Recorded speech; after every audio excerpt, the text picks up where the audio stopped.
Hey everyone, thanks so much for tuning in. The Zero Tolerance 0022 or 22, whatever you want to call it. This is the smallest knife that Zero Tolerance has released to date, and to be quite honest, that they'll possibly ever release. I'm not quite sure it can get smaller than this knife, and that's what makes it noteworthy is the size of this knife. So we will talk about it in detail. First, fun fact, the knife was designed by Tim Galen, or Galen, as most of you guys I'm sure know. But Tim worked at Kai USA, Zero Tolerance, so forth, for quite a while. And he just recently left to start producing custom knives and, perhaps mid-techs again. But he was with them for a long time, and he was definitely there at Zero Tolerance when this knife was designed and possibly when they started doing production on the individual components. It was in the last year that he left, but again, with these knives, they certainly, they decide on projects probably 2 years before they actually hit dealer shelves. So, mass production at that scale is a long process. So, anyways, Tim was there. He was no doubt heavily involved in the design of this knife, and perhaps, I have no doubt he did some of the R&D development. As they take the design, they stick it on machines, they make sure that the design can be replicated thousands and thousands of times. So that makes this knife quite interesting, compared to all of the other knives that have come out of ZT so far, because the designer was in-house and he was also a custom maker. Not to, throw Jim McNair, their in-house designer, to the bus. Obviously, he's there on the in-house designs. But anyways, that's the first fun fact. So it was named after the 22 long rifle, which is a very small round of ammunition that probably most of you guys have shot once in your life, or perhaps you own some 22 guns at home, no doubt. All right, so the specs on this thing, and we have to do quite a few different size comparisons because that really kind of gets to the heart of the matter. Now the first one, this is definitely the most important size comparison. We're going to get out the 999 because I know all of you guys are saying, hey, I've got my 999 in hand, I was carrying it today, and so I just need to know how big it is compared to my 999. Well, voila, there it is. Let's go tail to tail on this one.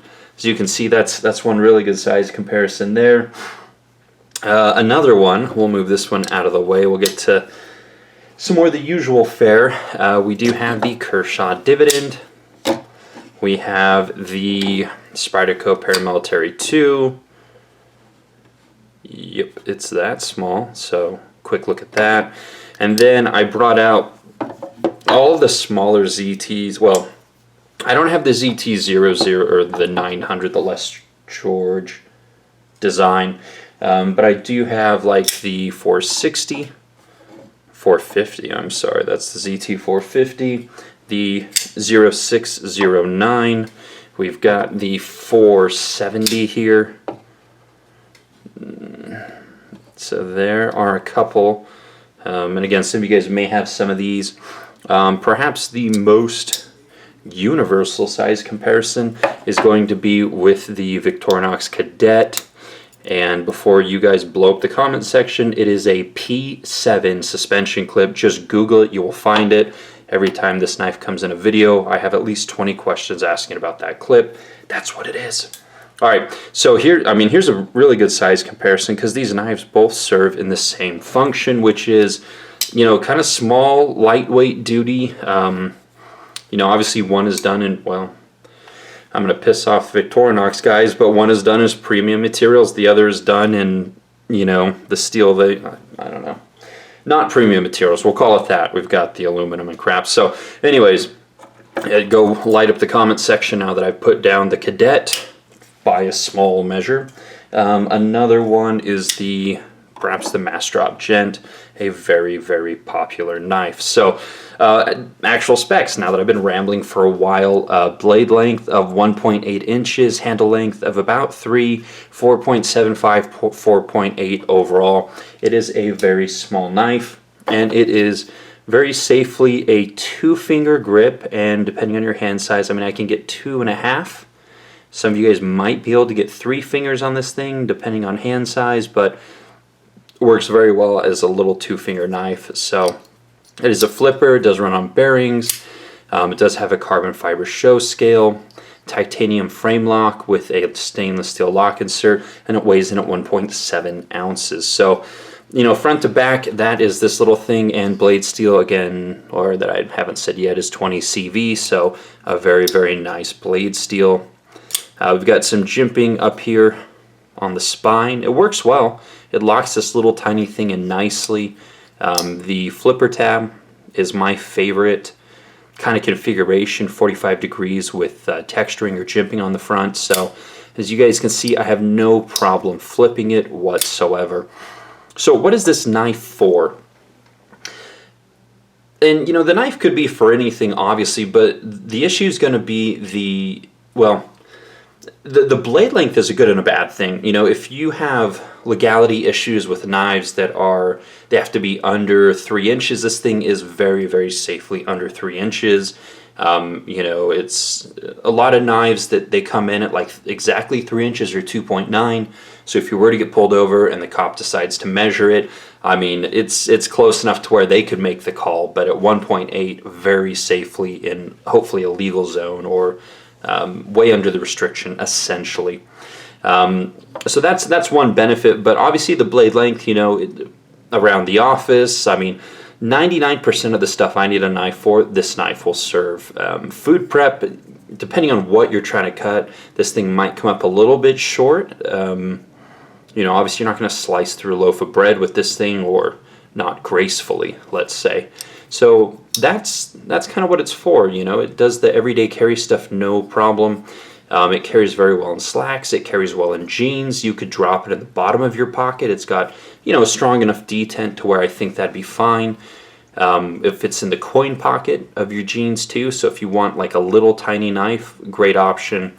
And again, we've got the aluminum, I think it's aluminum, kind of pivot ring here. We've got a matching spacer there.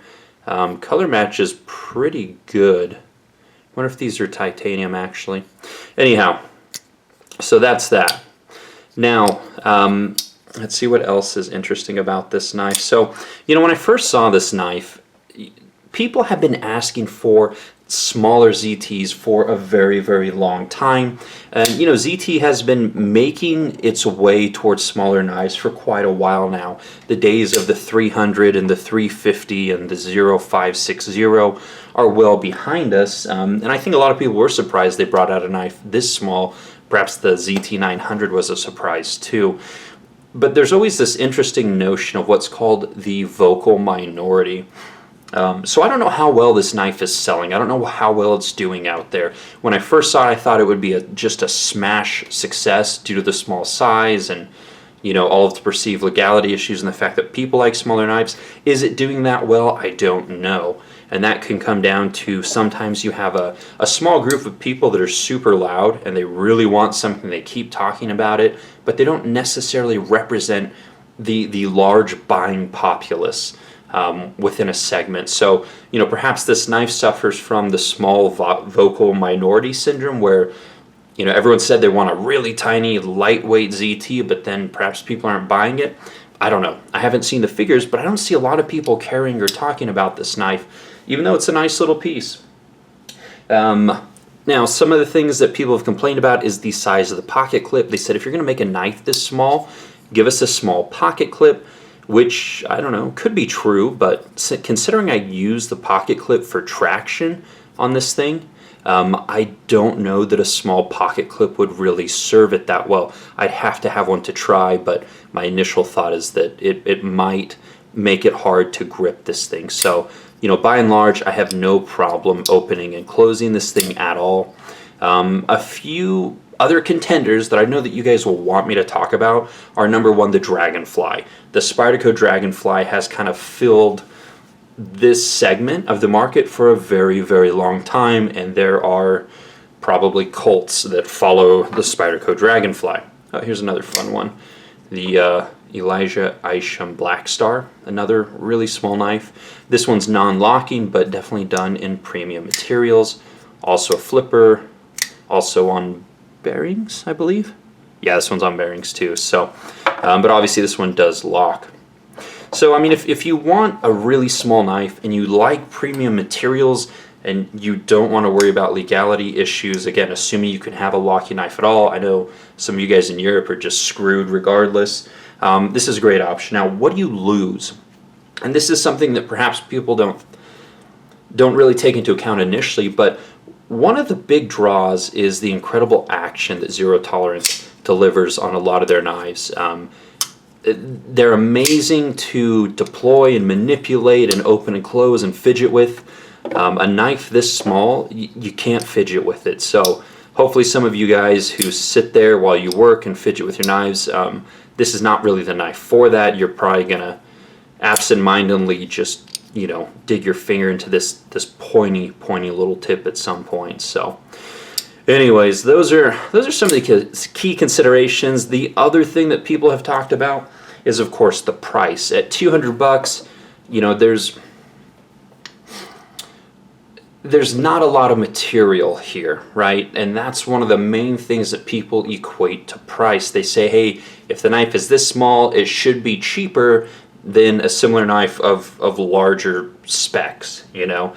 And that's not always true. Some of the major the difference in material cost between this and perhaps like what model is this now? The 0393 is not really that significant. As long as you're not using, you know, presentation grade mother of pearl or mokume or Timascus or some super exotic materials, the differential in material cost from a large blade to a small blade isn't really that significant. It's the machine time, the personnel, insurance, taxes, electricity, you know, just all those things that add up to make manufacturing slightly expensive. So I don't know. I have a warped view of what is value these days. So at $200, if that's outside of your price range, you think I could just go get a Spyderco for cheaper, then do it. I mean, I really don't care. But if you want a small knife and you like flippers and you like premium materials, then perhaps this one offers a good value for you. So I don't know. I just don't really know what to tell you guys on value. Again, I've spent anywhere from $30 to $1,700 for production knives. So, I mean, I know nothing about your budget or what you value for that price, but it's nicely made. It's a good design. Tim Galen, at one time, was a very prolific custom maker, and I look forward to seeing more of his custom work out there in the world as he's back to custom knife making. So, anyways, I mean, those are my thoughts. Those are my comments. I think this comment section down below is going to get lit up on this knife because it seems like it has been slightly heated, you know, with pro and con and for and against. So anyways, let me know for you guys that own it, you know, do you like it? Are you going to keep it? For you guys that sold it, why did you sell it? For you guys who don't even want to pick it up, well then, I mean, you can share your thoughts too. So anyways, we will leave it there. I have rambled on long enough, but as always, more videos to come. You can follow me on Instagram for more daily content, also EpicSnuggleBunny there. Give me a thumbs up if you liked the video, a thumbs down if you didn't, and tell me why you didn't like the video. Thanks, guys.